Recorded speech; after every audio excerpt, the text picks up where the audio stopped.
I don't know whether this will trigger any spark, but I have to say that this feels a little more engaging than a stock 390, not a tuned 390. But the motorcycle was jumping in the first 2 gears, so I was a little confused. Then I got to know that I have to be a little more cautious with the throttle. I have to manually put a delay on my right hand so that I don't immediately throttle when I dump off the clutch. What's up YouTube? Welcome to the review of the Guerrilla 450. So this is a brand new motorcycle from Royal Enfield, and I've been riding this motorcycle for almost 10 days, and thanks to Royal Enfield, I was actually supposed to keep it just for a week, but I actually extended it, and I have to say that it is good. It is good that I extended it, and I've been riding it in the all format, all possible road conditions, inside city, on highways, try to do a little bit of off-roading, and I have to say this is one among the motorcycle which has got my attention just from the start itself, because never ever I got that kind of a feel from any of the Royal Enfield until now. It's almost like a KTM because it's faster, it feels lighter, it's more corner oriented. I mean, it's so fun to ride. I'm not trying to give you the verdict upfront, but I'll tell you why I think so. Generally in some of the videos I say that as a disclaimer I say that this video is not for the fans, this is for the people who are actually wanted to buy this motorcycle. But in this video I'll say that this is for everyone, this is even for the fans. So first let's start from the looks. Basically it's a smaller motorcycle, a complete smaller package of a Himalayan from Royal Enfield, but it has nothing to do with Himalayan because this is a roadster from Royal Enfield. But eventually what I see is a scrambler kind of a feel from this motorcycle, because you look at the front section, it has got a very beefy tire, it's a wider tire, and look at that color on the rim. I mean, I have never seen such a kind of a stylish design coming out straight out of the factory of Royal Enfield. Truly looking good, and that headlight is actually from Himalayans. So from a purpose point of view, if you're riding in pitch dark conditions, that headlight is good. But if there are a lot of vehicles coming opposite to you, and that too with high beam, this headlight is not so good. And we have the same indicator setup that we have seen from the Himalayan, and a beautiful looking kind of a flat tank. It's actually a smaller tank. The capacity is somewhere close to 10 liters, and the usable fuel actually is around 8.5 liter, and the subframe is actually painted to different color. Look at that, it looks so beautiful. And Guerrilla 450 written over there, the same 450cc engine that we have seen with the Himalayan, but with a different tuning. The major difference is the rear sprocket is now two teeth down. That means it's more eager to jump out. That kind of feel is all that I'm on this motorcycle. And the exhaust is basically the same from the Himalayan, sounds much similar. Again, we have a very big tire in the rear, and the tail section, man, look at that tail. I mean, it's so neatly designed. There is no dedicated tail light, it is integrated to the indicators. This motorcycle actually looks so good from every angle. That's what I said. Even than a roadster, it looks like a scrambler. It has some instincts of the Ducati scrambler icon. And the seat is actually very nice. It's well cushioned, it is comfortable to sit for longer saddles as well. It's a little scoop seat, so when the rider is sitting, it's better to sit over here and ride, so that we get a lot of room for even for taller riders as well. But there is a sad news for the pillion. It's not about the seat is actually comfortable, but this grab rail is not so comfortable to hold on when the bike is on the move, because it's very powerful. Every now and then the bike jumps out, in the sense every gear shift will get a hit on the pillion. So I'll recommend a backseat rest or something like that over there, because otherwise the pillion will be damn uncomfortable to hang on to the rider, because you get that feel, you know, it's a very powerful motorcycle. And the switch gears and all other things are pretty much same from Himalayan. Just to walk you through the things, on this side we have a home button, and the high beam, low beam, and the pass switch, indicator, horn, and a joystick over here. On this side we have the engine kill switch, start button, a mode button, and a caution lamp switch. That's all. And this particular variant get this kind of a display, so I'm not really going to walk you through all the things, because I've already done it when the Himalayan review was out. So the positive thing about this dial is it has got everything you asked for, because it's very updated. The negative thing about this one is the fuel gauge is not accurate, and if you have to port your maps to this one, you have to keep your mobile screen open all the time. So that's the positive and negative of this thing. And yeah, getting on the motorcycle, it's not at all a tall motorcycle. It's a very comfortable motorcycle, you see that. And I have a pretty good confident riding posture, completely upright, wider handlebar, not too far from the rider like a cruiser, and not very close to the rider as well, which gives a weird feel to the rider. So the placement of the handlebar is good. Basically, compared to the Himalayan, this motorcycle has a little shorter wheelbase, which means the handlebar should have come closer to the rider. but that's not the case. It's at the right position, and when I sit over here, I have a little bit of a sporty feel to my leg, but still I have ample amount of leg room over here, so a tall rider also will be able to sit comfortably over here. And the tank looks so neat, so nice. And this paint scheme is actually taking the eyes. I mean, every other time when I go out for a ride inside the city, I have to tell that somebody will be asking what kind of a motorcycle this is, and many had this doubt, like, why Guerrilla? So when Royal Enfield actually introduced this motorcycle into the market, I thought it is Gorilla, Gorilla. I was thinking that why should Royal Enfield name a motorcycle like that? And then I saw the spelling and I got to know that it's Guerrilla, which means that guerrilla warfare, like it's a fighter. So that's what Royal Enfield wanted to make that point. So it's a Sherpa engine with the fighter. So let's go out for a ride and we'll talk about things. So we are back on road. So before we start our ride, let me just show you how comfortable it is to sit on the pillion seat of this motorcycle. So when I sit over here, and you see that I have a pretty acute angle over here, so that means with my height it is a bit difficult to sit longer on this motorcycle, but what I'll say is that for a taller person it will be even more difficult, because you don't have room to push behind, and if you push behind, thrown out of the seat because of two reasons: no backrest, second thing, the bike is powerful. So I've been telling that this bike is powerful for multiple times. So now let me show you how powerful this is. It sounds much similar to the Himalayan, and I'll show you something. The idle RPM of this motorcycle is a little higher than many other motorcycles, so it is actually staying 1.5 and a little above that. So I actually confirmed from Royal Enfield that this is the idle RPM of this motorcycle, and you know, if I put in the first gear and when I leave the throttle, it is actually pulling really hard. That means it's very powerful. You see, you don't have to throttle at all. Even I can put it as a second gear, so that means it's really powerful. It's a small hill climb. That's the reason why it is not showing that it is picking up speed. Otherwise it'll easily go to 12 or 15 kilometer without any effort. So that means it's very powerful. Now let's pull it hard.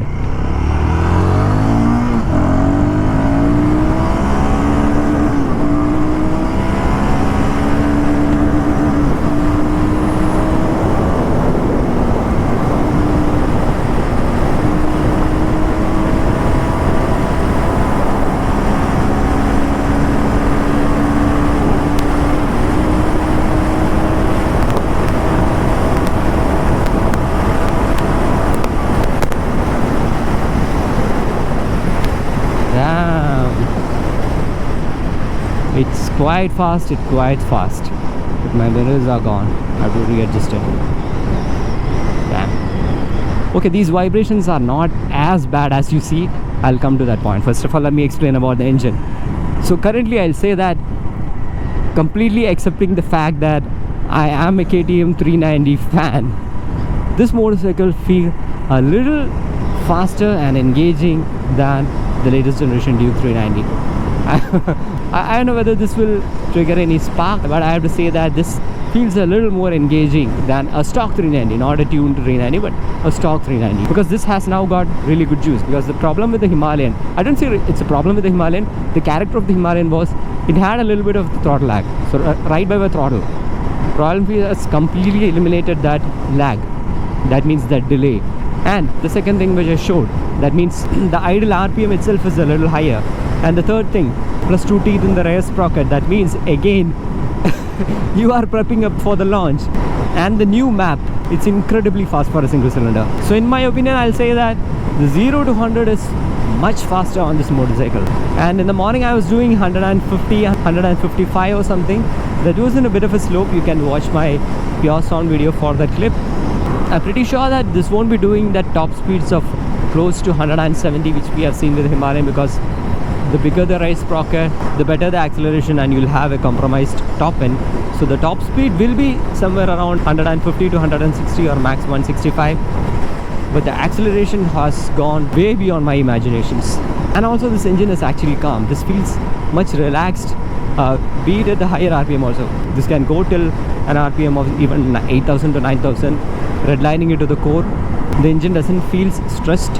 and this is very refined as well. Surprisingly, this feels a bit more refined than the Himalayan. I don't know like how it happened, but this feels a little more refined. But the vibrations, what you see is when you really ring it high, there is a bit of a vibration on the handbar and on the foot brake. The seat is safe, you won't feel it on the seat, but I'll say that it's understandable. Every motorcycle will have a little bit of vibration when it goes to the higher revs. The two, it's a single cylinder, man. It's understandable. I'm not trying to justify Royal Enfield. I'm not at all a Royal Enfield fanboy at all. You see my 8 years of videos, probably I think in 2017 or 18 I was tagged as a Royal Enfield hater. So I'm not trying to justify Royal Enfield here, but still I have to say that this is much refined, much easy to ride kind of an engine. And also the dynamics, the riding dynamics is very nice. It feels like a Honda which is more powerful. So it's a super Honda. In my opinion, it's a super Honda, because coming out of the city, it has that kind of a urgency to move, and we kind of filter more than we expect. So the kind of a feel is there. But the thing is, since it is more powerful, most of the time I had to feather the clutch in the first gear and the second gear. That's the trouble. So controlling the motorcycle takes an effort, like all the time feathering the clutch. So if you are living in a city where you have a lot of traffic, then you will be a little tired to control the motorcycle. But if you don't have any traffic, especially if you're someone who is actually watching my video outside the country and you have good country roads, then definitely you'll seriously enjoy this motorcycle, seriously enjoy this engine. And also like very less amount of vibration, no knocking, but it is not as torquey as the 411 engine, you know. I mean, that engine character is always like that, the 450 engine. It's not as torquey as that 450 or the 350s, but it has got good amount of torque. So you have to be in the right gear, right RPM, and ride it normally, you have immense amount of power. And the heating is not there, but the thing is, you will start hearing the radiator fan just after 5 minutes when you're in the traffic. So that's a little loud. That means actually the motorcycle is silent. That's why you are hearing the radiator fan. You see that the bike is actually jumping out. So if you are actually, so in the initial 2 days I was facing a little bit of problem, the problem of getting used to the motorcycle. Even though I'm actually used to ride many other motorcycles, this thing felt very different in the first 2 days, because when I shift the gear, the motorcycle was jumping in the first 2 gears. So I was a little confused. Then I got to know that I have to be a little more cautious with the throttle.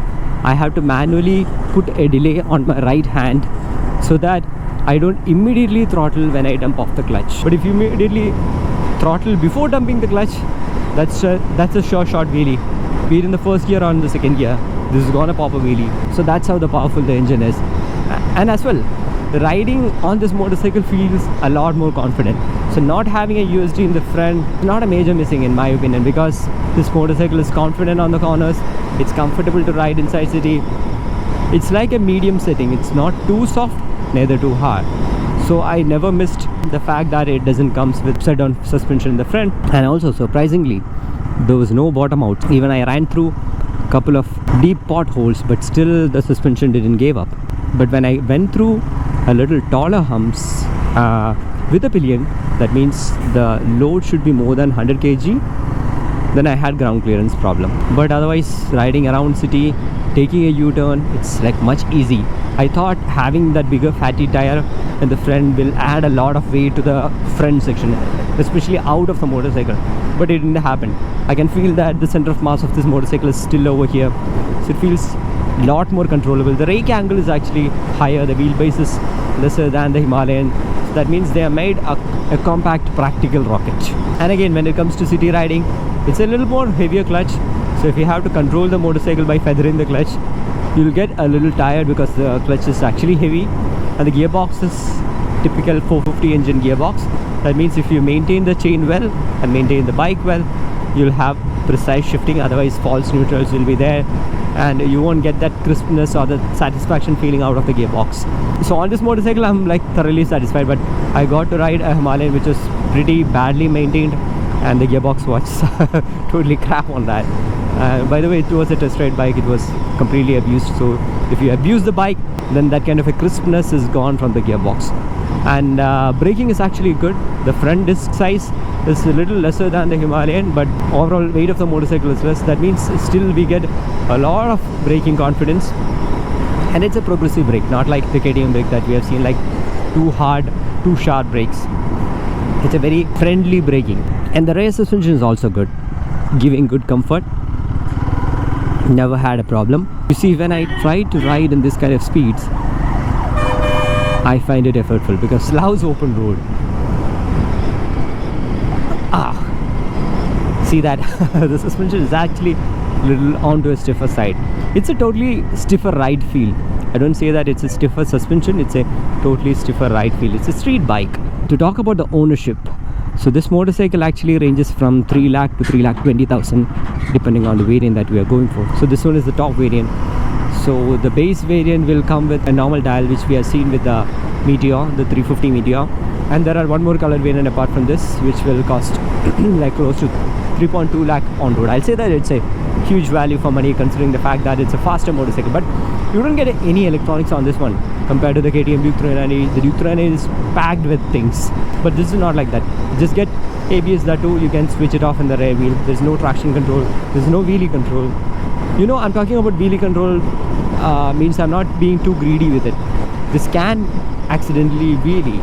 I mean, if you're not really well versed with the throttle, if you're just trying to learn the motorcycle on this one, then probably there's a high chance that if you dump the clutch off, this will wheelie. So that's why I was talking about the wheelie control. Otherwise, no need for a wheelie control in single cylinder, but traction control could have been a welcoming feature on this one. But this 3.2 lakh price tag on this motorcycle is completely justifiable for the equipment that you get. And the service cycle is once in 6,000 kilometers, costing roughly from 3,000 to 4,000 rupees, which is also decent. And depending on how you maintain the motorcycle as well, and the maintenance actually depends on how you really maintain the motorcycle. If you maintain the motorcycle well, you won't have much of parts change. But if you're not taking care of your motorcycle well, then probably you're gonna have a little more bigger invoice. And mileage wise, I'll say that I was getting something like 25 km per liter, and that's what you can expect out of this as well. Even the 450 Himalayan owners are also telling that 25 km per liter is a decent mileage on this one, because it's a faster engine. Like if you are riding in a very eco mode, then probably you will get 30, but otherwise 25 is a decent figure. Now let's come to the verdict. First of all, two things. It's not an off-roading motorcycle. Don't take it for off-roads. You have to go for the Himalayan. And I've done a really long and a detailed review comparing these two motorcycles, riding it back to back. I and my friend Evan has done that video, so you can go and watch that video. And second thing, it's not a beginner friendly motorcycle. Definitely not a beginner friendly motorcycle, because it's powerful, it's a little heavier. Not a motorcycle where you can learn things, because power is on the brim. You miss the throttle, you'll end up in trouble. That's the reason. So better you get an experience on a smaller 150cc motorcycle, ride it for 6 months, get a feel of clutch, get a feel of gear changing, get a feel of throttling on and off, then come to this motorcycle. That's the right way. And if you are already riding a 150cc motorcycle, this is a huge upgrade to you. Be it for your city use or your touring use, it is going to make a lot of difference. Even if you are on a 300cc, this is going to satisfy you. That's my feel. And if you are having a super bike, this could be a pet bike in your garage. Say you are a super bike owner and you wanted something to ride inside city or on small breakfast rides, so you don't want to take your bigger bike. So it's not a mammoth motorcycle, it's a smaller one, a pocket rocket. And you don't like the KTM 390, definitely you can consider this one. And now let's look at each scenarios. Like if you're planning to ride inside city, then I'll say that you'll feel a little effortful if you have a lot of traffic. If there are no traffic, then don't worry, you'll be enjoying a lot. And cornering is great, and taking it on a highway, it's good, but it's not a completely touring motorcycle. Even said that, if you are a sports motorcyclist, you will be enjoying it a lot. You don't have a windscreen, that's the only thing. There are accessories, but I'll say that it's a kind of a street motorcycle, so you will have a lot of wind blast, but easily 120 to 140 you can do it on a highway. Only trouble is it has a puny tank, so once in 200 kilometers or 250 kilometers you have to stop it and fill it. But you know, I don't expect a bigger tank on this motorcycle. It's a street bike. You don't need a pretty huge fuel tank, and you don't want to carry a lot of fuel all the time. It should be lighter. It should run like this ideally. So I think this is one of the first time where I feel so satisfied riding a Royal Enfield for the first time, that too a brand new motorcycle from Royal Enfield. But even said that, I'll say keep an eye on the ownership reviews in YouTube, keep an eye on the issues which is popping up on this motorcycle, because Royal Enfield has that history. But one thing you can trust is it's a proved engine, because already the 450 Himalayans are running, so it's running without much issues, so that's a good thing. But still keep an eye on the chassis issues and all, and always try to buy genuine parts. Like don't just go to any roadside shop and fit any parts on this one, because that will create a lot of problem. That was one of the reason why the Himalayan 450 had chassis cracking and all. So it's better to buy parts from Royal Enfield. At least if the chassis breaks again, you can blame Royal Enfield. That's the reason why I'm telling. So altogether, completely satisfied with the motorcycle. Really happy that Royal Enfield has gotten something which is stylish, something which is faster, and I'll say that it's a youth oriented motorcycle. Generally Royal Enfield used to make a lot of emotion oriented motorcycles back in those days, like the duck feel. Men ride Royal Enfield. I know still men can ride it, women can ride it, anyone can ride it, but this time they made something for the youth, and I'm really happy for that. So that's all with this video. I know that I sound a little different in this video because I am not keeping well. I was terribly down with a fever and cold, and I had half of the medicine in the morning, and half the medicine is this one, the adrenaline which this motorcycle pumps out. So I hope this video is helpful for you. If so, show some love in the form of likes and comments. See you in the next video. Until then, bye bye.